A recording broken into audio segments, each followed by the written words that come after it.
Salve, galerinha, tudo bom? Bem, na aula de hoje a gente vai falar um pouco mais sobre a teoria do Adorno e do Horkheimer, naquele livro A Dialética do Esclarecimento, que é esse livrinho aqui. Eu vou tentar seguir bastante pelo texto, porque eu acho uma forma mais metódica de falar sobre o texto, e eu também acho que fica um pouco mais profundo do que eu seguir por slides ou qualquer outra coisa. Na medida do possível, fazer citações do texto e trabalhar essas citações com vocês, fazer algumas considerações. O tema central da aula, então, é a indústria cultural e a cultura de massa, que é um tema bastante recorrente na prova do Enem. O que o texto começa dizendo, provavelmente eu vou dar essa aula e mais uma ainda sobre a cultura de massa e a ideia de indústria cultural, que ele é um texto um pouco mais longo. Mas boa parte das ideias centrais eu acredito que vou conseguir passar para vocês. Bom, primeiro, como que começa a ideia da cultura de massa e da indústria cultural? Na visão do Adorno, a comunidade humana, né, a sociedade humana, perdeu, de certo modo, uma espécie de apoio ou sustento que ela tinha nas religiões desde o final do século XIX. Com o desenvolvimento e o progresso da ciência, boa parte daquelas explicações religiosas foram meio que colocadas de lado, substituídas por explicações científicas. Mais do que isso, o desenvolvimento progressivo do capitalismo permitiu também que essa ideia do consumo tomasse o espaço antes ocupado por aquelas antigas religiões. É como se a perda desse elemento essencial da comunidade humana, que seria a religiosidade, tivesse causado uma espécie de caos cultural e a cultura tenha sobrado para aqueles grupos ou aquelas formas de pensar que se permitissem capturá-la. As duas formas que se permitiram foram a ciência e a economia. Eu entendo que a economia também é parte de uma ciência e por aí vai, mas só para separar o âmbito da ciência propriamente dita e o âmbito da economia em termos de organização de bens escassos. Então, ele vai dizer que a perda do apoio que a religião objetiva fornecia, a dissolução dos únicos resíduos pré-capitalistas, a diferenciação técnica e social e a extrema especialização levaram a uma espécie de caos cultural. A cultura contemporânea confere a tudo um ar de semelhança. Uma vez que a gente não sabe mais definir especificamente o que é a cultura ou como ela se manifesta, porque perdemos essa espécie de linha mestra condutora, que seriam essas características pré-capitalistas, agora qualquer manifestação cultural tinha se abraçado, né, com um modelo. Esse modelo ele era quase transparente, como se qualquer um pudesse se apegar a ele. Sendo assim, para uma cultura que não possui esse elemento que distingue ela das demais, qualquer coisa é semelhante. Então, qualquer coisa que fazemos passa a ser semelhante às outras coisas a partir do momento que ela se torna elemento da nossa cultura. É como se, de fato, tudo que nós fazíamos agora passasse a compor um elemento novo chamado cultura. Né? Bom, existia, portanto, uma falsa identidade entre universal e particular. É como se as coisas que pareciam até então para a cultura erudita próprias dela, como se houvesse a necessidade de uma espécie de porta de entrada ou requisitos básicos de entrada, a partir do momento em que essa cultura passa a se desenvolver pelos meios capitalistas ou é apropriada pela linha econômica do capitalismo, na visão do Theodor Adorno, perde-se na prática o que era esse elemento diferenciatório da cultura. Só para lembrar para vocês, quando trabalhamos com o conceito de cultura, eu diferenciei para vocês cultura popular e cultura erudita. A cultura erudita exigia uma espécie de porta de entrada ou bilhete de entrada. Significa que nem todos podem dizer sobre a cultura erudita. Então, por mais que eu queira, eu não posso chegar numa ópera e criticar a forma como os violinistas estão tocando, ou como uma determinada personagem da ópera está cantando, porque eu simplesmente não sei cantar e faço uma menor ideia ainda sobre como se toca violino. Portanto, é preciso que eu estude dentro de um modelo para aprender como se faz, e a partir do momento em que eu sei como faz, eu posso então criticar aquela apresentação que eu estou vendo diante de mim. A cultura erudita sempre exige esse elemento classificatório. Sempre é preciso algo mais para dizer sobre ela. E talvez essa busca refreada pela nossa capacidade crítica do ponto de vista desse modelo cultural erudito é quase sempre impossível de ser alcançado. Ou seja, há sempre alguém que vai saber mais do que nós sobre aquilo que nós estamos falando. E, portanto, se eu estudo piano a minha vida inteira para criticar um determinado concerto de piano, é muito provável que do meu lado tenha uma outra pessoa também erudita, talvez mais erudita do que eu, que vai poder dizer muito melhor sobre aquele concerto do que eu mesmo. Por mais que eu tenha dedicado toda a minha vida a ler literatura inglesa e compreender os textos de Shakespeare, muito provavelmente existem várias outras pessoas que conhecem os textos shakespearianos e a crítica shakespeariana muito melhor do que eu. E o resultado é, para a cultura erudita, há sempre uma espécie de disputa de ego envolvida nesse elemento, né, nessa avaliação cultural. Por outra parte, a cultura popular não possui essa espécie de porta de entrada. É possível a qualquer um criticar ou mesmo participar da cultura popular. De forma alguma, você imagina que vai assistir a um concerto e, de repente, na falta de um dos violinistas, você vai poder dar uma palhinha e entrar lá no meio do concerto e tocar violino. Ou, na falta de um ator, que você possa entrar no meio de uma peça de teatro, ambos elementos de cultura erudita, e representar aquela peça sem grandes problemas. Muito raras vezes poderia acontecer, porque a barreira de entrada é bastante seletiva. Ora, mas é bastante comum que você frequente festas de cultura popular e seja convidado a participar daquela manifestação cultural, mesmo sem saber muito bem o que se passa por lá. Por exemplo, as festas juninas, né, que no Brasil geralmente é junina, agostina, setembrina, vai para o resto do ano. Mas a festa junina é uma forma de cultura popular.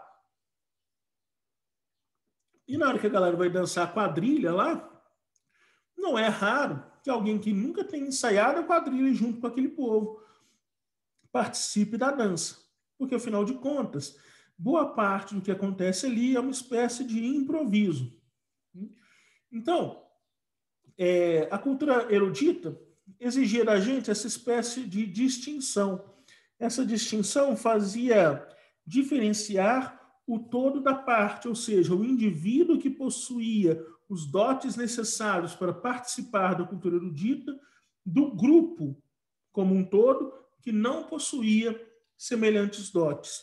O que o Adorno está dizendo é que quando a cultura foi capturada pelo capitalismo, ou pelo modelo econômico capitalista, o que acontece é que essa diferenciação, de fato, não existe, mas o que existe é a aparência dessa diferenciação, que na prática, quando o consumo de cultura é exercido tanto pela classe popular quanto pela classe erudita, se podemos dizer assim, de fato eles estão consumindo a mesma cultura, porém essa distinção é só uma jogada, uma forma do capitalismo se proliferar. Então, quando o sujeito está lá bebendo sua balalaica, né, aquela vodka horrorosa, né, não sei o que lá, bom, ele não tem muita diferença do cara que está bebendo outra vodka qualquer, que seja Viborova ou qualquer coisa. Porque, afinal de contas, o modelo é o mesmo, porém, o que vai diferenciar é só o sujeito que está participando desse modelo. É como se eu colocasse, eu encaixasse uma espécie de fórmula para que todos representassem aquele determinado papel. Isso gera, portanto, essa sensação de diferença, quando de fato a organização do macrocosmos é semelhante para cultura erudita e cultura popular, porque ambas foram, de certo modo, distorcidas, porque agora nós podemos imaginar como uma indústria cultural. Indústria cultural essa que se preocupa em manipular, modelar e formatar os indivíduos que dela participam. Né? A verdade, então, o que ele vai dizer, né? A verdade é que não passa de um negócio a utilizar como ideologia destinada a legitimar o lixo que propositalmente produzem. Né? Então, de certo modo, essa cultura agora capturada, né, essa cultura na forma de cultura de massa ou indústria cultural, produz e reproduz o mesmo modelo, mastiga e remastiga o mesmo modelo, para sempre ser reutilizado pelos indivíduos que a compõem. Os padrões, então, eles se originam desse mundo do consumo. Então, vamos pensar, né? O padrão de comportamento, ele não origina o consumo. Então, significa o quê? O consumo, ele não é feito para o padrão de comportamento. Imagine que todos queiram comprar uma determinada roupa. E aí mais dessas roupas são feitas. O que a economia antes descrevia como essa lei da oferta e da procura, aonde aumenta a primeira demanda para depois aumentar a oferta, você nunca produz para o consumo, você sempre produz em resposta à demanda. O Adorno vai virar e dizer, bom, não é bem assim. O que acontece de fato é que o sujeito, o padrão de consumo, ele não existe em razão, quer dizer, a indústria não produz em razão do padrão de consumo, mas é o avesso. É a padronização de consumo, uma espécie de resposta para a forma como a indústria produz. Porque a indústria não oferece, de fato, variantes o bastante para que o indivíduo escolha aquilo que lhe é de melhor grado. Bom, parece bastante questionável, afinal de contas, a gente tem na indústria de celulares, por exemplo, algumas dezenas e dezenas de modelos distintos, né? Seja desse ano ou do ano passado, né? Mas vendáveis nas lojas, a gente tem algumas dezenas, talvez uma centena, de modelos disponíveis aqui no Brasil, que vai desde o mais caro, né, lá do iPhone 12, até o mais baratinho. Porém, bom, deixa eu compartilhar, portanto, uma experiência particular que talvez explique como esse padrão de consumo é determinado, de fato, pela indústria e não pelo desejo de consumo. Eu fui trocar o meu celular uma vez, se não me engano, ele quebrou a tela ou aconteceu alguma coisa do tipo, ou roubaram ele, uma coisa assim. Então, eu ia trocar o meu celular, e o meu celular antigo, ele não tinha acesso à internet, ele só recebia ligação mesmo, e a bateria durava 7 dias. Né? Poxa, bons tempos. Então, a primeira coisa que eu fui pedir, né, eu fui conversar com meus colegas e tal, para poder escolher qual celular eu iria escolher. E a primeira coisa que eu falei é, bom, eu quero que o meu celular dure bastante a bateria, porque eu detesto ficar carregando a bateria e tal. Eu falei, bom, o meu último celular durava 7 dias a bateria. Se durar mais ou menos isso, para mim tá bom. Bem, eu acho que todos vocês que têm celular devem olhar para mim e pensar, poxa, esse cara é um lunático. Como assim um celular que a bateria dura 7 dias? E foi mais ou menos isso que os meus colegas me responderam quando eu pedi para eles um celular que a bateria durasse 7 dias. Basicamente, que não tinha nenhum modelo no mercado que a bateria durava tanto tempo. Afinal de contas, o mercado decidiu em um determinado momento, ou o sistema capitalista decidiu em um determinado momento, que era preferível sacrificar tempo de bateria ao invés de sacrificar o uso de tecnologia. Ou seja, é preferível fazer um celular com acesso mais rápido à internet e com uma tela melhor, com maior resolução, do que um celular com uma tela com menos resolução, ou menor brilho interno e menor qualidade de internet, por exemplo, mas que a bateria durasse mais. E a gente pode se perguntar por que disso, que também tem, é claro, um motivo. Né? E o motivo básico para isso é o seguinte: quando você usa demais a bateria, com o tempo, a bateria passa a durar menos prazo, e o que significa que o seu aparelho vai se tornar obsoleto com o passar do tempo. Você não vai conseguir usar ele a não ser ligado na tomada, em última instância. E o que você vai ter que fazer é trocar o aparelho. A troca do aparelho gera mais consumo, o que é bom para a indústria. Então, claro, né, colocar mais tecnologia no aparelho significa também reproduzir essa tecnologia, significa produzir nas indústrias essa tecnologia, e isso também gera, ou faz parte, claro, do consumo, muito mais do que se eu mantivesse uma bateria que durasse bastante tempo e a tecnologia ficasse estagnada. Porque, de fato, as baterias dos celulares, elas tendem a durar mais tempo. A questão é, o desenvolvimento tecnológico gasta esse tempo extra que as baterias durariam. Portanto, o progresso de determinados itens do seu celular leva ao consumo desenfreado de bateria, que mesmo tendo crescido a quantidade de bateria no celular, não é suficiente para suprir a necessidade, né, desse gasto de bateria, e o resultado é celulares que as baterias duram menos. Bom, e o que isso tem a ver com o que eu acabei de dizer? Bom, o que tem a ver é que, de forma alguma, eu escolhi que o meu celular durasse tanto tempo de bateria. O que eu tive que fazer foi escolher entre opções que existiam no mercado, que existiam dentro do sistema capitalista e que, obviamente, reproduzem esse sistema, modelam esse sistema. Portanto, as minhas opções, e percebam, eu sou um caso à parte, afinal de contas, eu não estava ligado em como eram os celulares na época em que eu fui trocar o celular. Mas nenhum de vocês pleiteia que se quer ter um celular que a bateria dure 7 dias. Talvez alguns queiram um celular cuja internet funciona melhor, ou que tenha uma maior resolução de tela, ou que tenha uma fotografia com melhor qualidade, mas de forma alguma pleiteia um celular cuja bateria demora mais tempo para se desgastar.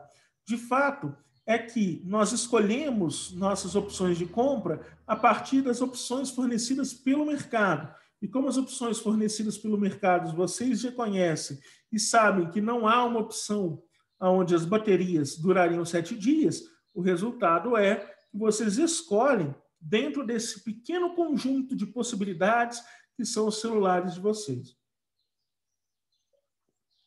Mas é claro, um celular vai ser diferente do outro, porque afinal de contas, o iPhone tem determinadas características, usa determinado sistema, é mais rápido, é mais devagar, não sei, tal. O celular da Xiaomi tem determinadas características, o celular da Samsung tem determinadas características, e por aí vai. É claro, Porém, de fato, todos têm uma espécie de funcionalidade semelhante, né? Funcionalidades semelhantes. Os aplicativos que estão disponíveis, tanto na Apple Store quanto na Google Play, são bastante semelhantes também. E significa que a customização do celular e a forma do celular, elas, apesar de serem modelos diferentes de aparelho, ainda são bastante semelhantes na sua implementação. Ou seja, mesmo que vocês comprem celulares de marcas e modelos diferentes, ainda tem nas suas mãos o mesmo celular. Talvez um rode mais rápido ou mais devagar do que o outro, mas ainda assim, o mesmo celular. Não significa que porque uma Ferrari está andando mais devagar do que outra, que elas deixaram de ser Ferraris. Assim como não significa que porque um Fusca está andando mais rápido, que um Fusca está andando mais rápido que outro, que eles deixaram de ser o mesmo carro.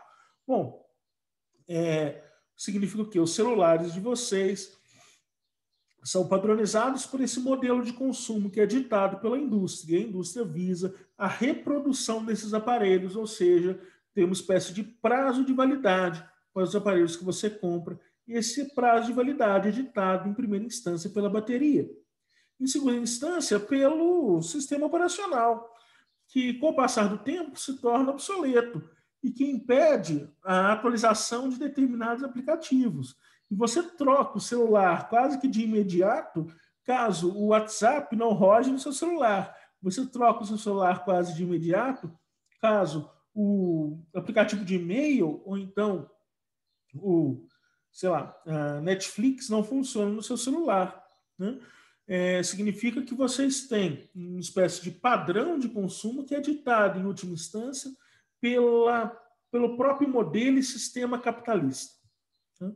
É mais ou menos essa a noção de... E, claro, apesar disso, vocês também têm a ilusão de que possuem, de verdade, aparelhos diferentes, modelos absolutamente distintos, e que chega a conferir, inclusive, status sociais diferenciados, a depender do modelo de celular que vocês têm. Não fosse isso, não haveria, por exemplo, em Divinópolis, acho que uns 2 anos atrás eu falei disso, loja de aluguel de iPhone, onde o sujeito literalmente alugava o iPhone para sair no final de semana e ganhar status fazendo isso. Né? Então, ou seja, apesar de que são de fato os mesmos modelos, vocês ainda têm essa sensação de distinção ao utilizá-los. Né? Bom, só para citar mais o texto um pouco, né? Os padrões teriam resultado originalmente das necessidades dos consumidores, eis porque são aceitos sem resistência. De fato, o que o explica é o círculo de manipulação e da necessidade retroativa no qual a unidade do sistema se torna cada vez mais coesa. Ou seja, a gente tem uma espécie de ilusão disso.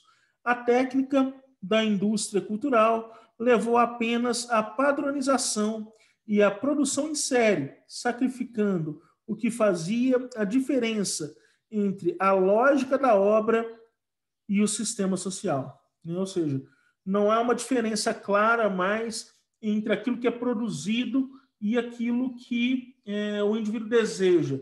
O que é produzido é o que o indivíduo deseja. Porque não há distinção naquilo que é produzido. É como se houvesse apenas um modelo de celular sendo produzido e os indivíduos fossem quase que condicionados a desejar aquele modelo. Né?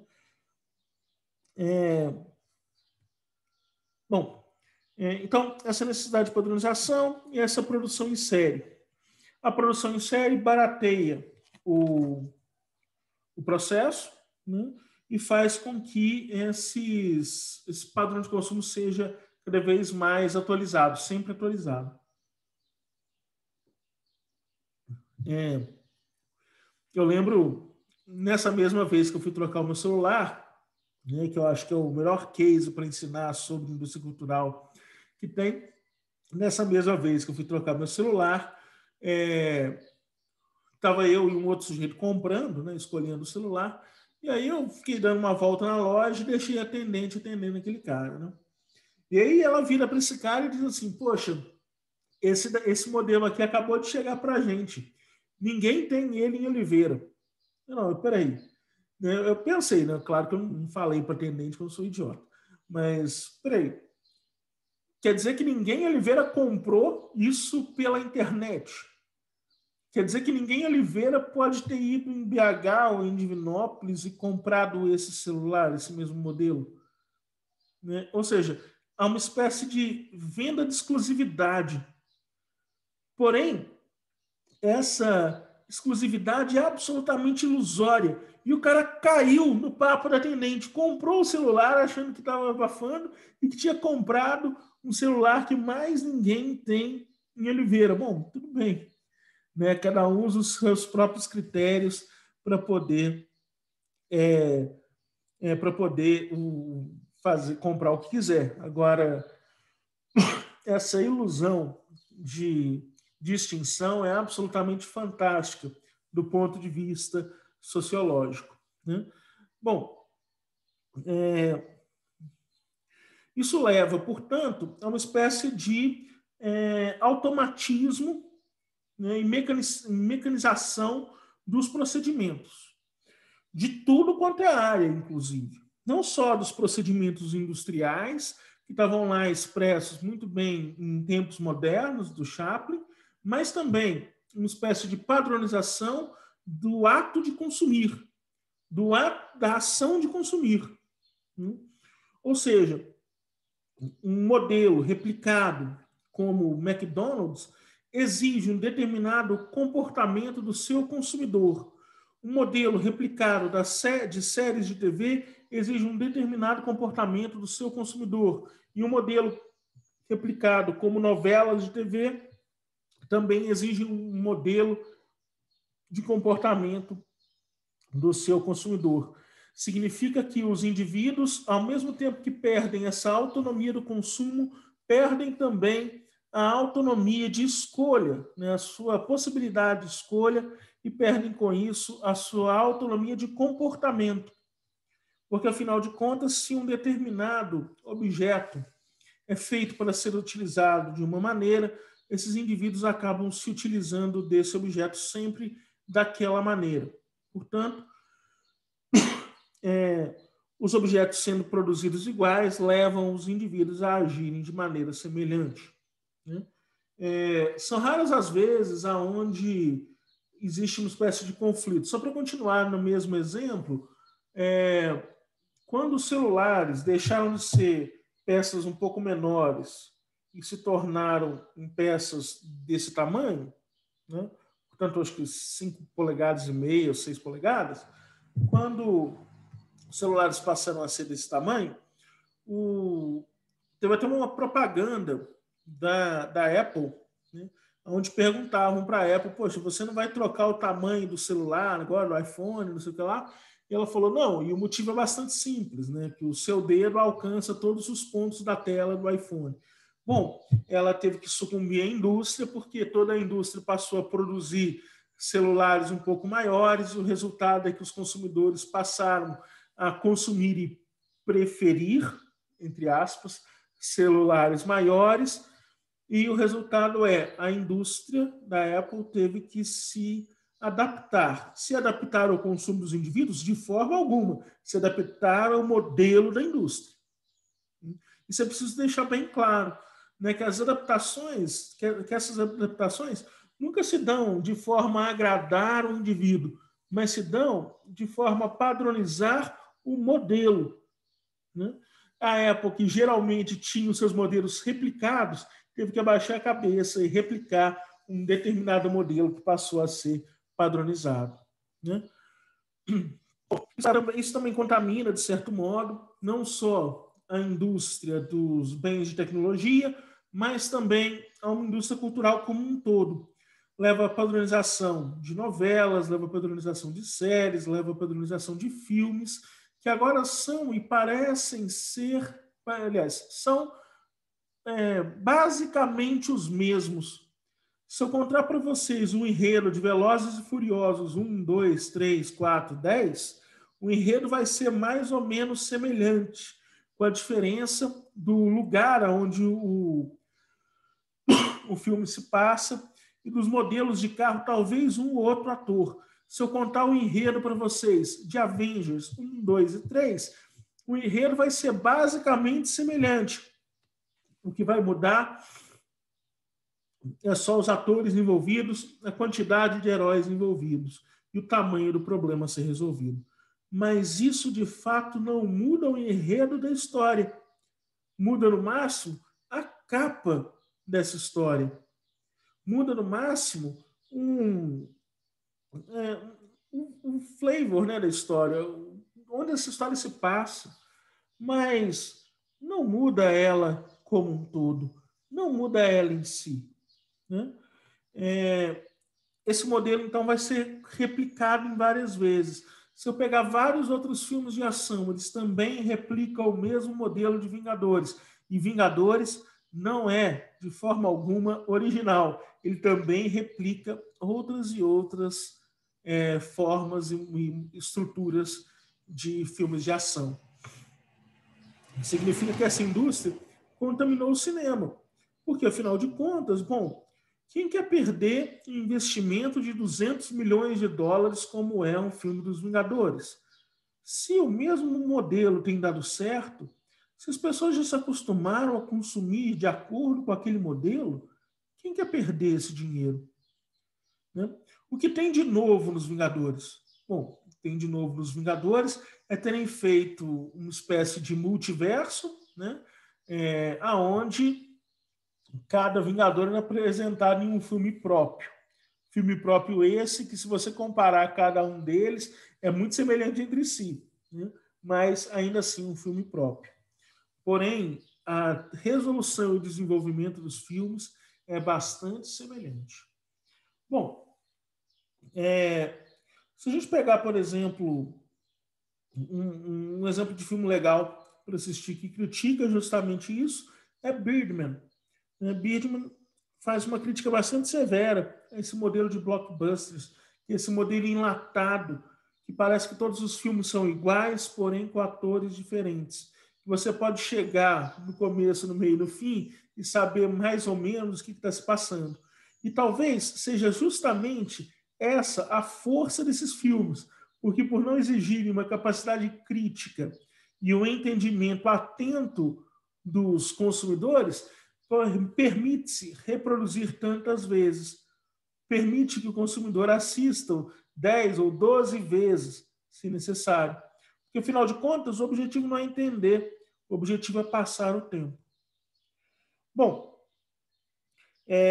na escrita isso também vai acontecer. Talvez um dos grandes exemplos que a gente tem contemporâneo seja o Dan Brown. Se vocês quiserem, vocês podem olhar pelos filmes que produziram a partir dos livros e como os livros são, de certo modo, produzidos para se tornarem filmes. Então, quando a gente pega, por exemplo, um livro qualquer do Dan Brown, esqueci o nome agora, esqueci o primeiro livro dele, aliás, o segundo livro dele, o primeiro Fortaleza Digital. Mas a descrição do Robert Langdon é exatamente do ator que representou Robert Langdon no filme. Né? Então, quando o Dan Brown está escrevendo, ele escreve exatamente... É Código da Vinci, lembrei o nome do livro. Bom, então, quando o Dan Brown vai descrever o Robert Langdon, que é a personagem principal do filme, do livro, vai descrever como é essa personagem, ele descreve literalmente o Tom Hanks, que é quem faz a personagem no filme. Né? Então, de certo modo, esses livros eles já são produzidos enlatados, eles já são modelados, eles já têm um esquema, uma fórmula que ele aprendeu que funciona. Bom, a indústria cultural ainda contamina ou modela as nossas formas de lazer, fazendo com que nós achemos divertido, engraçado, aquilo o que a indústria deseja, aquilo que na prática é mais lucrativo. Só para continuar com mais uma citação, né? E eu prometo ser a última, porque a gente já está se alongando também. Em seu lazer, as pessoas devem se orientar por essa unidade que caracteriza a produção, a função que o esquematismo kantiano ainda atribuía ao sujeito, a saber, referir de antemão a multiplicidade sensível aos conceitos fundamentais é tomada ao sujeito pela indústria, né?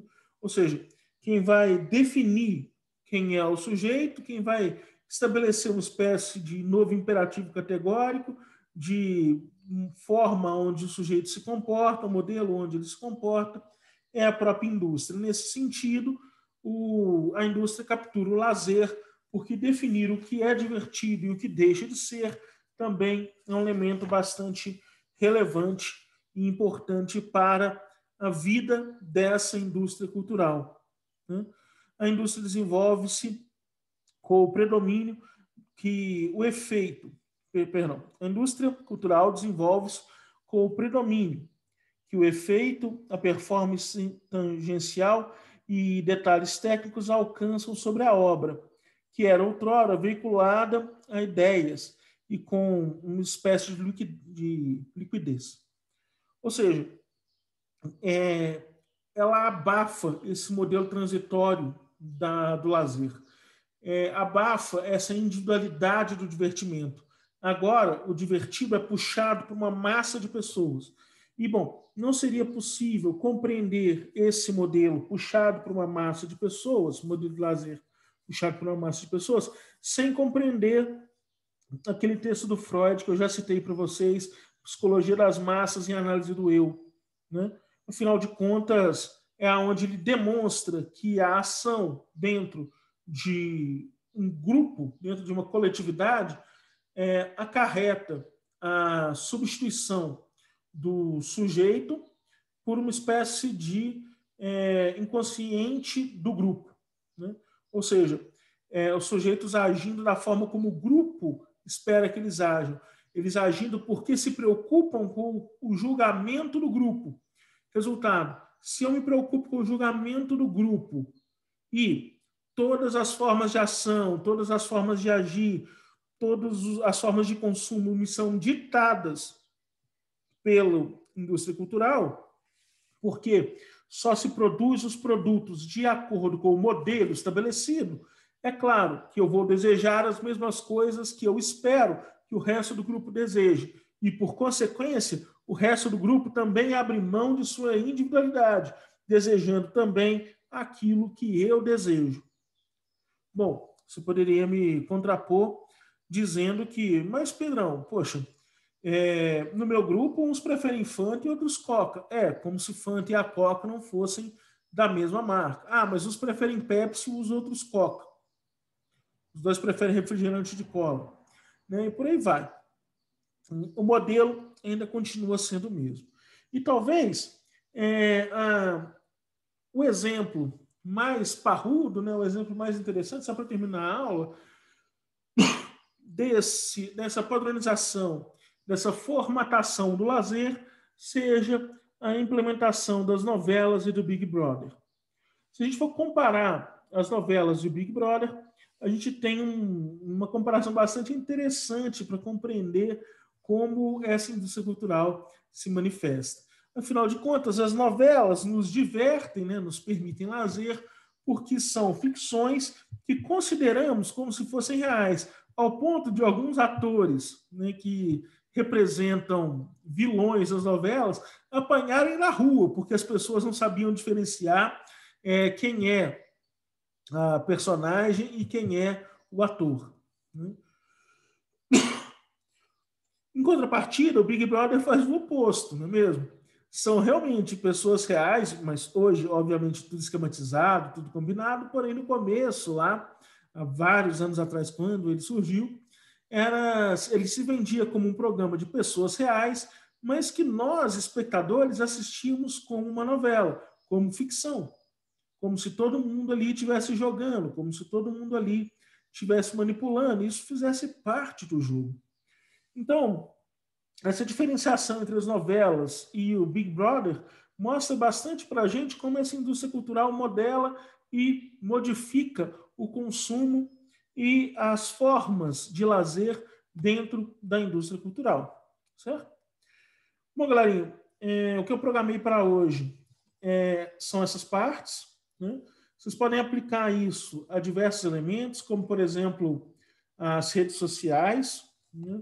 Tem aqueles videozinhos do Facebook que mostram, você conhece fulano de tal há 8 anos, e aí o vídeo já vem todo explicado, todo modelado para você, você pode só trocar as fotos de lugar, mas a música já é padronizada, o momento que as fotos vão aparecer já é padronizado, os comentários são retirados com uma determinada lógica, e a lógica para você é a mesma lógica para o outro, porque percebam, não é porque aparece no seu vídeo determinado comentário, como te adoro, não sei o que, tal, e para o outro aparece um comentário completamente diferente, no sentido completamente diferente, que eles não são padronizados, porque, afinal de contas, a forma de escolha de cada um dos comentários aparecer no seu vídeo e no do outro é a mesma. Então, portanto, ainda assim, mesmo tão distantes, ainda são padronizados, né? Outras formas de enxergar isso são fotos do Instagram, que sempre seguem mais ou menos o mesmo modelo, né? Eu sempre brinco com as minhas alunas que elas passam, sei lá, 3, 4 minutos tentando tirar uma foto e que, de fato, elas podiam tirar só uma e publicar sempre a mesma, porque as fotos são sempre todas iguais, sempre no mesmo ângulo, sempre na mesma luz, sempre da mesma forma, né?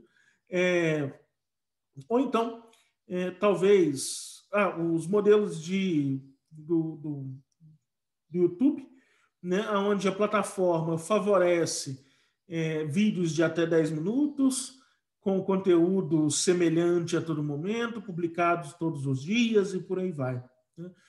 A gente pode aplicar essas noções dos algoritmos a esses modelos culturais que eu descrevi para vocês. A gente pode fazer isso na próxima aula, se for de interesse, e terminar o texto do Adorno e do Horkheimer, certo? Galerinha, um grande abraço, então. Até mais. Falou.